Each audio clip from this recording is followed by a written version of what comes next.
મારું નામ જેમિના પટેલ છે। શું કહેજો આજે કેવા પ્રકારે મહિલાઓને વ્યવહાર કરવામાં આવ્યો અને ચૂંટણી લઈને કઈ પ્રકારનો આખો માહોલ છે? આજે બીજેપીના કાર્યકર્તાઓ હનુમાન ચોક મંદિરે હનુમાન મંદિરે દર્શન માટે આવ્યા હતા। આજુબાજુની સોસાયટીમાં પ્રચાર કરવા જતા હતા। અમે પ્રચાર માટે અટકાવ્યા। એ લોકો મહિલાઓને ઉપર હાથ ઉપાડ્યા છે, ધક્કા મુક્કી કર્યા છે, અમુક મહિલાઓને વાગ્યું છે, કપડા પાડ્યા છે, નખ વાગ્યા છે અને એ લોકોના કાર્યકર્તા ખુલ્લેઆમ મહિલાઓને એમ કહે છે કે અમે તમારા કપડા પાડીને મારશું। નરેન્દ્ર મોદી એમના મહિલા સુરક્ષાનો કાયદો કર્યો તો આ મહિલા સુરક્ષા છે, આ મહિલા સુરક્ષા છે। અહીંયા વિધર્મીઓને રહેવા માટે મોટા મોટા બિલ્ડિંગો બને છે તો તમે બીજેપીના અમે કીધું તમે અહીંયા આવીને હનુમાન ચાલીસાના પાઠ કરો। કોઈ બીજેપીનો કાર્યકર્તા ત્યાં હનુમાન ચાલીસાના પાઠ કરવા નહીં આવ્યો। હિમાલીબેન ભોગાવાલા 4 રસ્તા પર ઉભા રહેલા હતા, એ બી પછી ત્યાંથી જતા રહ્યા। અમારી સુરક્ષા શું? આજે શું એ લોકો પ્રચાર કરવા આવ્યા હતા સોસાયટીમાં? આજે પ્રચાર કરવા આવ્યા હતા એ લોકો સોસાયટીમાં। તમે રોક્યા એટલે અમે અમારી સોસાયટીમાં જવા માટે રોક્યા એ લોકો એટલે ગેટ પર ખોલીને મહિલાઓને ધક્કા મુક્કી કરીને મહિલાઓ પર હાથ ઉપાડ્યા છે, ગાળાગાળી કરી છે, મહિલાઓને માર્યું છે, મહિલાઓને કહે છે અમે તમને નાગા કરીને મારશું। આ મહિલા સુરક્ષા છે? જયશ્રીબેન ટોલાવાલા। શું આજે ઘટના બની? આજે જ્યારે અમે લોકો સાંજે હનુમાન ચાલીસા કરતા હતા ત્યારે ભાજપના કાર્યકર્તાઓ આવ્યા। એ લોકો મંદિરે દર્શન કરવા માટે આવેલા હતા। મંદિરે દર્શન કરવા ઉપર ચડ્યો તો અમે એમને એમ કીધું ખેસ ઉતારીને ઉપર તમે દર્શન કરવા માટે આવો। એ લોકો ઉપર ખેસ ઉતારીને દર્શન કરવા નહીં આવ્યા। અમારી સોસાયટીનો વિરોધ હતો, અમારી સોસાયટીનો વિરોધ હતો।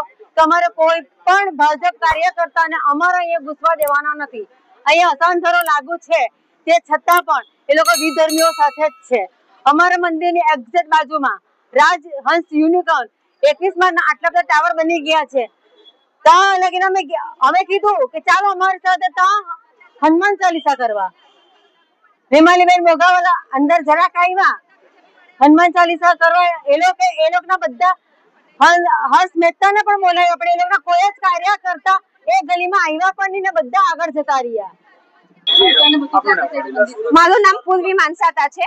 અમે અપક્ષ ઉમેદવારમાંથી ઉભા રહેલા છે કેમ કે અસાંધારા અહીંયા લાગે છે। 5 વર્ષથી અમે લડત લડીએ છીએ છતાં અમારું કોઈ સાંભળતા નથી। આજે બીજેપી વાળા પ્રચાર માટે આવેલા હતા પણ પ્રચાર અમે નથી કરવા દીધો, વિરોધ કર્યો તો એ લોકો અમને મારામારી કરી છે અમારી સાથે। અમારા કપડા બી અમુક લેડીઝોના ફાડી નાખ્યા અને આજે એ લોકો એમ કહે છે અમે ગાર્ડન ગ્રુપ વાળા છે, અમારું કોઈ કશું બગાડી નથી શકવાના।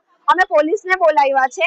હર્ષ મહેતાને કીધું તમે હર્ષ મહેતાને અમારી સાથે લઈ લો। પોલીસ વાળાને કીધું તો કે એ લોકો આવશે, તમે અમારી સાથે ચલો। એ લોકોએ બી અમને આજે સપોર્ટ નથી કર્યો અને આજે જે પ્રચાર અસાંધારા છે અમને એ લોકોએ સપોર્ટ નથી કર્યો એટલે આજે અમે કોઈ સોસાયટીમાં એને પ્રચાર નથી કરવા દીધો। એનો વિરોધ અમે આજે કર્યો હતો છતાં એ લોકો અમારું કશું ગાંઠા નહીં। લીલા વિહારમાં ગયા, લીલા વિહારમાં અમે વિરોધ કર્યો તો એ લોકો અમને ઘણી લેડીઝોને પાડી નાખ્યા, ઘણી લેડીઝો અમને હાથ મચકોડી નાખ્યા છે, ઘણી લેડીઝોને તમાચા માર્યા છે એટલે અમે પોલીસને બોલાવી। પોલીસે બી અમને સાથ નથી આપ્યો।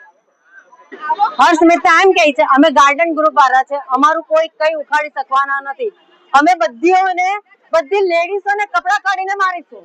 શું અહીંની લેડીઝોની તમારી માંગ છે સ્થાનિકોની?